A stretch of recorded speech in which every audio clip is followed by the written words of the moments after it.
Young Goodman Brown.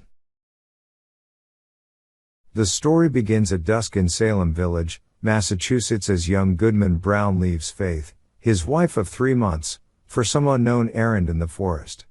Faith pleads with her husband to stay with her, but he insists that the journey must be completed that night. In the forest he meets an older man, dressed in a similar manner and bearing a physical resemblance to himself.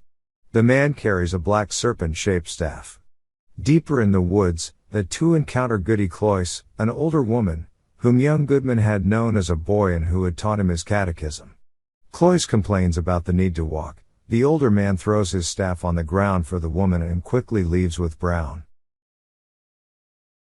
Other townspeople inhabit the woods that night, traveling in the same direction as Goodman Brown. When he hears his wife's voice in the trees, he calls out but is not answered. He then runs angrily through the forest, distraught that his beautiful Faith is lost somewhere in the dark, sinful forest. He soon stumbles upon a clearing at midnight where all the townspeople assembled. At the ceremony, which is carried out at a flame-lit altar of rocks, the newest acolytes are brought forth, Goodman Brown and Faith. They are the only two of the townspeople not yet initiated.